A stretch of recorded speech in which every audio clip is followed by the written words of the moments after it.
Olá pessoal, eu sou o Michael, agente comunitário de saúde, e hoje a gente vai dar prosseguimento então, a essa série sobre a saúde adolescente e vamos falar sobre relacionamentos saudáveis. Então, bora pro vídeo.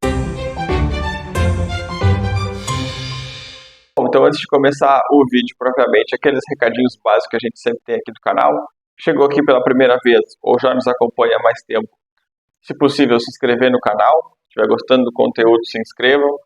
Deixe o like também, isso vai nos ajudar a alcançar mais pessoas. Se quiser compartilhar, pode clicar no botãozinho de compartilhar. Se quiser deixar um comentário dizendo o que está achando das nossas séries aqui do canal, ou tiver alguma dúvida, alguma questão que queira nos perguntar, seção dos comentários aí que a gente sempre está dando uma olhadinha e respondendo vocês. Então, a gente vai falar hoje sobre a questão de relacionamentos, né? Vamos falar tanto sobre os relacionamentos, aqueles que são positivos, como aqueles que podem ser negativos. Então a gente tem que entender que, primeiramente, o ser humano ele é social por natureza. Então, se a gente for pegar ao longo de nossa história, sempre a gente esteve envolvido com grupos, né? Seja no período antigo, no período moderno, contemporâneo e atualmente, a gente sempre está envolvido em algum tipo de contexto social e grupal, seja família, escola, trabalho, amizades, entre outros. Então, nós somos pessoas que precisamos desse tipo de contato. Tá? Aí, questões de amizade, de família, de relacionamento, sempre vai envolver, então, esse contato social. Então, a gente tem a questão de que esses contatos e essas amizades, elas podem ser tanto positiva quanto negativa. Né? E os próprios relacionamentos amorosos também podem ser positivos como podem ser negativos. Então, a gente tem que nessa fase dos jovens e adolescentes é o momento que eles mais vão ter, então, exposição a esse tipo de relacionamentos, porque, querendo ou não, na fase da criança a gente começa a desenvolver essa nossa questão de amizades com outras pessoas. Na fase da adolescência, então, a gente apenas reforça e recria toda essa condição. E também são o momento que começam a surgir os primeiros relacionamentos amorosos, normalmente, dos adolescentes. Então a gente vai falar então um pouco primeiro sobre a questão de comportamentos que são saudáveis e depois comportamentos que não são saudáveis. A questão basicamente então, e primeiramente, de amizade que a gente pode ter. Normalmente a gente quando começa a se envolver com uma pessoa para se tornar amigo dela, a gente vai criando emoções e sentimentos com relação àquela pessoa, experiências de vidas parecidas. Então a gente vai criando laços de confiança e vai evoluindo nesse processo. Tá? Só que muitas vezes essas próprias relações elas podem começar a se tornar negativas. Por que negativas? A gente tem a questão de que muitas vezes elas podem ter influências negativas sobre determinada pessoa, principalmente nessa fase de jovem e adolescente, quando eles começam a ter contato com sair para festas, para reuniões, na casa de amigos, entre outras coisas. A gente tem um problema muito sério, que é cada vez mais cedo, essas crianças são expostas ao consumo de bebida alcoólica. E aqui não recai exclusivamente sobre amigos esse problema. A gente sabe que muitas vezes a própria família é um incentivador e as redes sociais são incentivadores do consumo de bebida alcoólica. Por quê? Se tem uma falsa sensação, uma falsa ideia de que para uma pessoa ser realmente feliz, ela precisa estar consumindo algo. Né? Tanto que a gente pode perceber que em festas ou em fotos nas redes sociais e tudo, a pessoa aparentemente está completamente feliz quando ela está com um copo de alguma bebida na mão. Só que, na verdade, a questão da utilização da bebida, ela é uma fuga, podemos considerar desse caso. Porque a pessoa está enfrentando algum tipo de problema, principalmente a gente vê isso mais em questão de adultos, mas jovens também. Né? Eles utilizam a bebida como uma forma de fuga. Fuga de problemas em casa, fuga de problemas no serviço, fuga de problemas amorosos. A bebida se torna uma fuga, porque ali ela vai ter a sensação de que a bebida está lhe fazendo bem, mas na verdade ela entorpece os nossos sentidos, né? Ela tira a nossa capacidade de raciocínio. Por isso que a gente vê tantos casos de violência depois de embriaguez, pessoas que pegam no volante e acabam causando graves acidentes. Então a gente nunca deve pensar que a bebida vai ser a nossa solução. Ela pode ser consumida? Claro que pode. Assim, exemplos de centenas de pessoas que utilizam a bebida de uma forma consciente. Vai sair, toma uma quantidade razoável, né? Quando for dirigir, não bebe. Então, toda essa questão. O problema é que, atualmente, as redes sociais, e por muito tempo a gente teve também campanhas publicitárias na própria televisão, que reforçavam esse papel. Se o cara não bebe, é porque ele não é homem. Então, consequentemente, ele é homossexual ou algum problema ele tem, né? E aí sempre tem aquela questão de festas e coisas, que muitas vezes as pessoas tentam ou começam paqueras, né? Começam a flertar com outras pessoas e não têm a coragem necessária de chegar, né, conversar com aquela pessoa, e começam a ingerir bebidas alcoólicas, né? O famoso depois do primeiro drink eu chego, ou depois do primeiro drink eu tô calibrado, né? E eu tenho coragem para fazer as coisas. Na verdade, ela está se escondendo, simplesmente isso. Ela se esconde atrás da bebida e quando a bebida afeta a nossa questão neurológica, né, ela bloqueia determinadas áreas do nosso cérebro e aí a gente parece que tem uma confiança a mais. Na verdade, só é a bebida bloqueando aquela sensação que a gente tinha. Outro ponto que a gente tem que também é problemático é a questão de utilização de drogas, tá? Então, normalmente na adolescência é quando as pessoas são expostas a esses tipos de substâncias ilegais, seja em festa, seja em saída de escola, em outras atividades. Normalmente quando se começa a se oferecer, seja um cigarro tradicional, né, que não é ilegal, mas é prejudicial. Depois tem a questão de própria utilização de maconha, cocaína, crack, LSD, êxtase, entre todas as outras as drogas que surgem agora, como a K9, que tem em São Paulo e em outros lugares do mundo também, que tem aquele efeito de deixar a pessoa parecendo um zumbi depois que passa.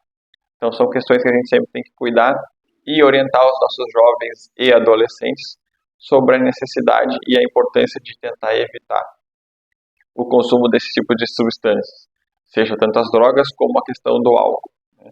E a orientação sempre é a melhor forma e a conscientização também. Então, se a gente tem essa questão negativa que os relacionamentos podem nos proporcionar, que as amizades podem nos trazer, a gente também tem que falar que tem questões positivas.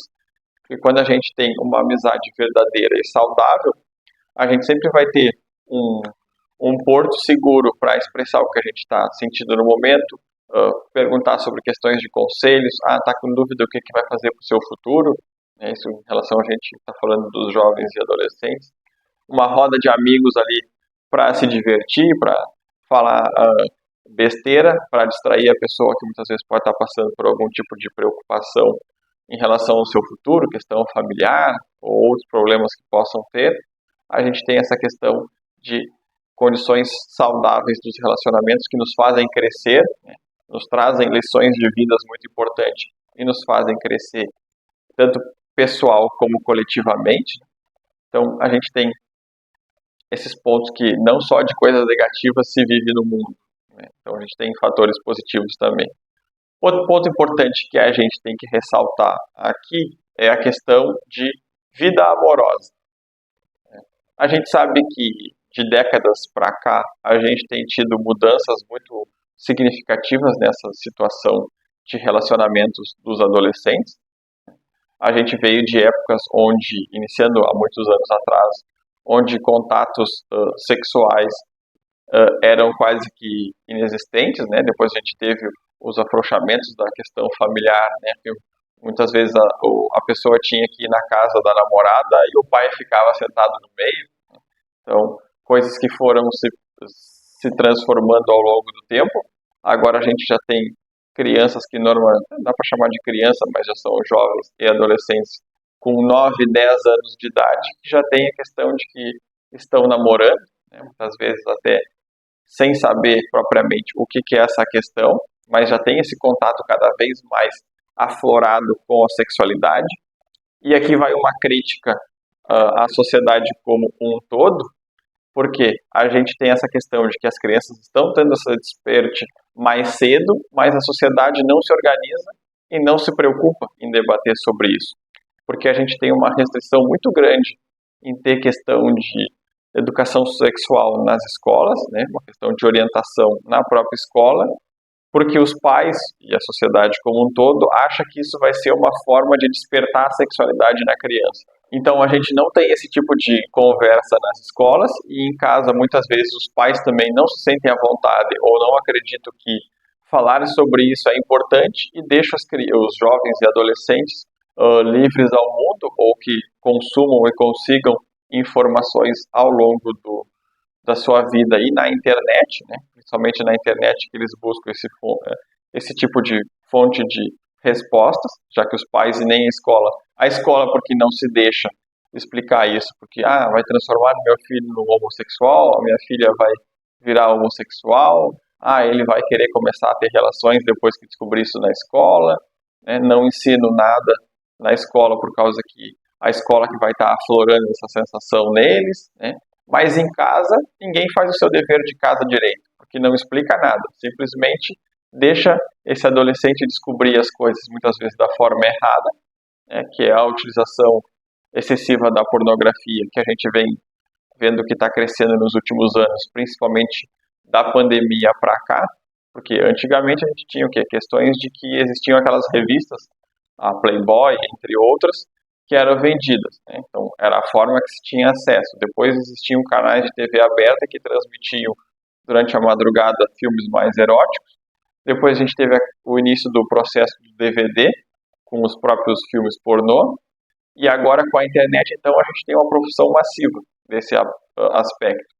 Não só a questão do próprio vídeo pornográfico, né, que é distribuído em várias plataformas, mas como também a questão da exposição cada vez mais intensa do corpo, principalmente o feminino, né, com essas questões de danças do TikTok, no Instagram e tudo, e essa questão mais moderna que a gente tem pós-pandemia, que são essas plataformas que vendem conteúdo adulto, né, onde as pessoas expõem seus corpos e atividades que elas fazem em troca de pagamentos mensais. E quando esse jovem tem contato com isso, muitas vezes ela vai aprender coisas que na realidade não são o que ela deveria estar sendo exposta, porque muitas vezes nesses vídeos existem abuso, existe a questão de que a mulher não tem o controle sobre seu corpo, o homem faz o que quiser com ela, entre outras questões de abuso, agressão, entre outros fatores. Isso só vai criar a sensação nesse jovem que não teve uma orientação nenhuma, de que aquilo ali é o que todo mundo faz, é o que todo mundo gosta, e quando chegar no momento ele vai chegar e vai ter essa atitude com a pessoa com quem ele está. Então a gente sempre tem que ter essa questão de tentar educar sexualmente nossos filhos em casa, explicar para eles as diferenças entre os corpos do homem e da mulher, e aí fica a critério mais da idade e do que o pai perceber, e o pai e a mãe é o responsável perceber. Tem crianças que com 7, 8 anos de idade já começam a despertar essa questão muito mais rápida. E tem crianças e adolescentes e jovens que com 13, 14 anos, 12 anos, ainda estão engatinhando nessa questão de conhecer o seu próprio corpo, de ter essa sensação e essa emoção com relação a outras pessoas. Então a gente sempre tem que ter em mente de que essa informação, ela tem que vir de casa, né, já que não se deixa ter esse tipo de educação na escola, ela tem que sair de casa, os pais e os responsáveis têm que assumir essa condição e explicar as transformações que o corpo vai passar, né, questões de prevenção que esse adolescente precisa ter, seja através do uso do preservativo, a forma que se utiliza corretamente o preservativo, tanto o masculino quanto o feminino, a gente tem os dois, e ambos são distribuídos de forma gratuita nas unidades básicas de saúde, né, nossos postos de saúde. Então, questões para se cuidar sempre existe e o governo sempre fornece. Então, os pais que têm que assumir essa responsabilidade e passar a cuidar dessa questão da vida sexual dos seus filhos, né? E orientar para que muitas vezes eles não tenham uma gravidez na adolescência, que muitas vezes não é desejada ou não é planejada, e pode trazer uma série de problemas tanto para a própria mãe, né, como para a própria criança, que muitas vezes o corpo da jovem não está pronto para iniciar essa questão de maternidade e pode causar uma série de questões à saúde dela, tá? E sem contar que também que são crianças, né, jovens ou adolescentes, cuidando de outra criança recém-nascida, o que nunca é o ideal, mas a gente sabe que acontece, infelizmente, a gente tem que lutar para que isso não aconteça. Por mais que pareça que não existam pontos positivos nos relacionamentos, como a gente fez essa introdução a essa parte mais negativa dos relacionamentos, claro que existe sim. O ato de se relacionar com outra pessoa é o que vai criar questões de empatia, de respeito, né, que a gente vai começar a desenvolver com as outras pessoas, questão de confiança, né? Tudo isso a gente vai desenvolver com os nossos relacionamentos, seja ele um relacionamento amoroso, seja ele um relacionamento mais voltado à questão da amizade. Tá? O que a gente tem que ficar muito atento são questões a relacionamentos tóxicos, né? Principalmente os amorosos, mas também tem na amizade, mas como a gente já falou ali, a gente vai focar exclusivamente nos relacionamentos amorosos, né? Porque essa questão de confiança, de respeito, de empatia, ela é extremamente importante, com certeza. Só que a gente tem o quê?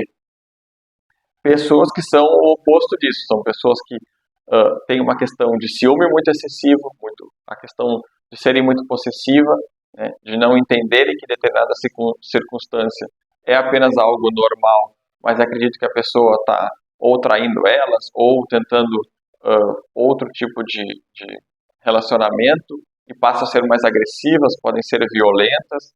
Né? A gente tem casos principalmente da questão de feminicídios, que normalmente são o quê? E aqui entra muito com aquele vídeo que a gente falou de questão de saúde mental. São jovens e adolescentes, principalmente os meninos, que se desenvolveram sem ter essa questão de entender quais são os seus sentimentos e como expor eles, né? E preferem utilizar da violência, da possessão, para demonstrar isso. Então a gente tem essa série de casos de feminicídios que normalmente são o quê? São homens que não superaram o fim do seu relacionamento ou achavam que tinha uma relação de posse sobre aquela mulher e que ela não pode ter uma vida seguinte além da deles. Então a gente tem esses problemas todos. Tá? Mas então, a gente sabe que essa questão de relacionamento ela é muito intrínseca à nossa vida, então a gente tem que sempre tentar resolver ela na base da conversa, da comunicação, e assim a gente vai tendo relacionamentos mais saudáveis. Tá? Então tá, pessoal, o vídeo de hoje foi esse. Eu espero que tenham gostado e até a próxima.